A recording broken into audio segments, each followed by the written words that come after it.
자, 오늘 벌어진 일을 좀 살펴보겠습니다. 자, 오늘 증시가 좀 올랐습니다. 근데 오늘 증시 상승에 의미가 있는 이유가 일단 장이 시작하기 전에 우리 오천일 특파원이 잘 지적을 했지만 지금 중국과 미국 사이에 좀 핑퐁이 있었죠. 중국 외교부가 얘기를 했습니다. 미국과 중국이 협상을 벌이고 있다는 보도는 가짜뉴스다. 내가 아는 한 중국과 미국은 관세 합의는 물론이고 그 어떤 협상도 진행한 적이 없다 이렇게 강조를 했거든요. 그러니까 다시 트럼프가 얘기를 하고 있습니다. 무슨 소리냐?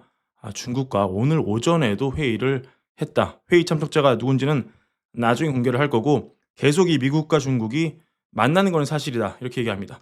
결국 시장이 어떻게 받아들였습니까?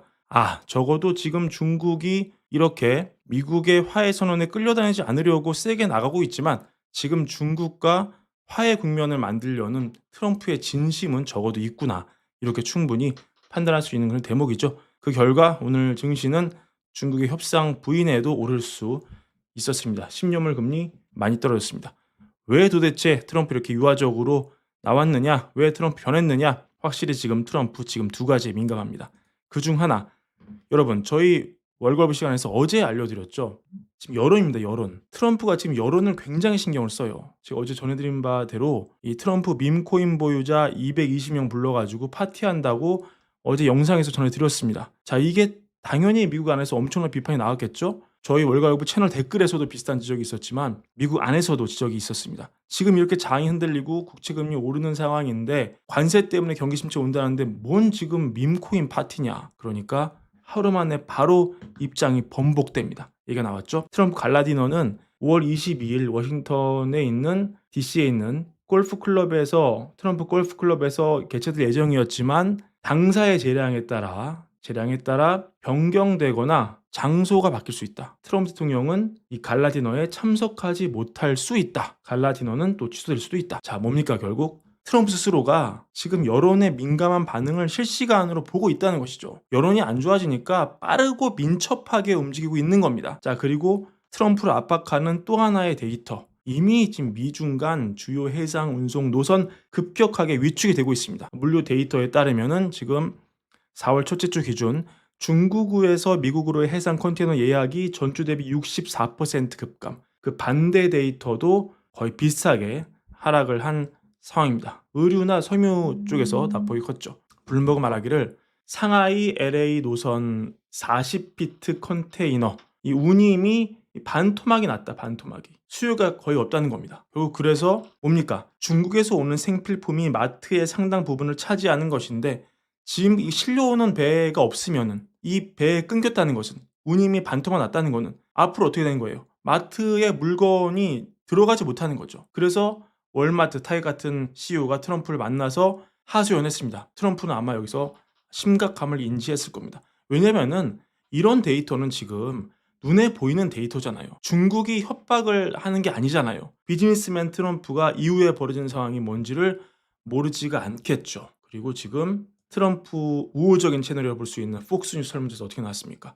자, 폭스뉴스도 지금 지지율이 44%, 트럼프 2기 지지율 44% 나와서 3월보다 5%포인트 내려갔다. 그리고 이거는 다른 대통령 비교하면 임기 100일 앞둔 상황에서 어떻습니까? 오바마 62%, 조지 W 부시 63%, 심지어 트럼프가 항상 그 무시하는 졸린 눈 바이든도 54예요. 트럼프 본인도 첫 임기보다 1%포인트 낮은 지지율을 받고 있습니다. 특히 인플레와 관세 대응에 대해서 응답자 60% 부정적 평가했고요. 경제 전반에 대해서 56% 불만족이다. 경제 정책이 현재와 미래에 다 해롭다고 생각하는 응답자가 과반이 넘고 응답자 71%가 현재 경제 상황 나쁘다고 평가를 하고 있고 55%는 가계 경제 악화되고 있다고 평가합니다. 트럼프가 물론 이렇게 반박을 하죠.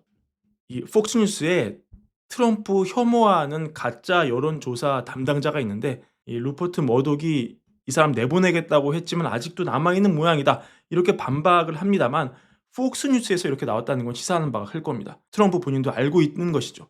이대로 계속 강경 일변도로 몰고 나간다면은 여론이 급격히 떠나갈 수 있다. 그래서 지금 비즈니스맨인 트럼프는 이 공기의 그 변화를 지금 느끼는 겁니다. 살아있는 생물처럼 움직이는 것이죠. 그래서 결국 요약하자면 관세 공포는 말씀드렸지만 계속 긴장의 끈을 놓을 수 없습니다. 어떻게 갈지 우리가 알 수가 없죠. 많은 변수가 남아있죠. 하지만 적어도 어떤 상황이다? 고점은 이미 찍은 상황이다. 이렇게 볼 수 있습니다. 그리고 시장은 이 방향성에 좀 더 주목하는 그런 경향이 있습니다. 자, 오늘 연준 위원 발표가 좀 있었는데요. 확실히 지금 전 정부 때 매파였던 크리스토퍼 월러 이사는 확실히 비둘기 돌아섰습니다.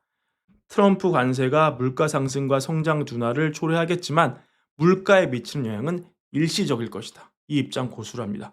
이런 가격 상승이 일시적이라는 믿음을 가지고 관세를 정면 돌파하는 것은 용기가 필요하다. 이렇게 얘기까지 하면서 7월 이전까지는 뭐 별다른 영향이 없을 것이고 90일 유예가 풀리는 관세 90일 유예가 풀리는 7월 이후는 전환점이 될 수 있다. 이렇게 얘기합니다. 이게 또 중요합니다. 지금 연준이 왜 곤혹스럽습니까? 물가 상승과 성장 둔화가 동시에 나오는 스태그가 나오면은 이러지도 저러지도 못하니까 괴로운 거죠. 근데 월러의 세계관에 따르면은 관세는 일시적이에요. 그러니까 연준의 이중 책무, 물가 안정, 성장 둔화. 이 중에 뭐만 보면 됩니까? 성장만 보면 됩니다. 왜? 물가는 일시적이니까 올라도 그냥 두면 돼요. 물가 고민 안 해도 됩니다. 올라도 일시적이니까. 대신 관세로 인해서 성장이 둔화되면 연준은 어떻게 하면 됩니까? 금리를 내리면 됩니다. 왜? 물가 공포가 없으니까. 그래서 월러 이사는 관세 공포로 경제가 둔화되고 실업률이 올라가면 금리를 내리는 것을 지지하겠다 이렇게 얘기를 합니다. 그러면서 이렇게까지 얘기하는데요. 트럼프 대통령은 연준을 비판할 자유가 있다. 우리가 하는 일에 대한 비판은 당연한 거고 비판이 싫으면 이 일을 안 하면 된다. 대통령도 다른 모든 사람처럼 정책에 대해서 자신의 의견을 말할 자유가 있다. 이렇게 얘기를 하면서 트럼프 세계관에 맞는 그런 얘기를 해주고 있습니다. 자, 결국 이번 증시의 하락 어떻습니까? 관세 때문에 촉발된 일이고 이 관세 조치의 철회가 더 강하게 나온다면 증시는 다시 이 목표 지수가 올라갈 수 있습니다. 하지만 걸림돌이 있습니다. 일단은 시장이 다시 주목하는 걸 바꿀 수 있죠. 침체 논란이 나올 수 있습니다. 결국 관세에 대한 시장 관심이 끝나면 또 시장은 그 다음 물어뜯을 걸 찾겠죠. 그중 하나가 이게 될 수 있습니다. 침체 내러티브를 시장에 들고 와서 또 시장을 내리려고 할 수 있습니다.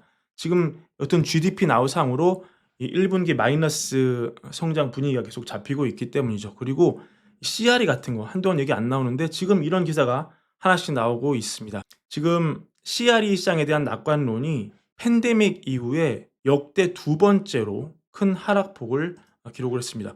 지난 3월 31일부터 4월 7일까지 조사에 따르면 낙관 지수가 전분기 대비 30.5% 하락을 해서요. 코로나19 이후 역대 최고 수준의 하락폭이다 이렇게 보시면 되고 경제 상황이 향후 12개월 내 악화될 거라 보는 비율이 작년 4분기 12%에서 무려 80%로 급증했습니다. 아무래도 지금 CRE가 좋지 않다고 생각하니까 이 CRE 업계에 종사하시는 분들이 조금 더 과장되게 반응했을 수는 있겠죠. 여튼 무역정책, 지정학적 긴장 고조가 위험 요소고 관세로 인한 건설 비용의 상승도 우려된다. 자, 한동안 잠잠했던 CRE 시장, 상업용 부동산이 무너지는 공포. 이것도 지금 관세 여파로 다시 점화되고 있다. 하지만 너무 우리 비관적으로 보지는 않아도 되는 게 이게 가장 관세 공포가 극에 달했던 3월 31일부터 4월 7일까지 조사된 자료이기 때문입니다. 따라서 관세 공포가 빠르게 물러가면 이것도 공포가 내려갈 수 있습니다. 결국 다시 반복하지만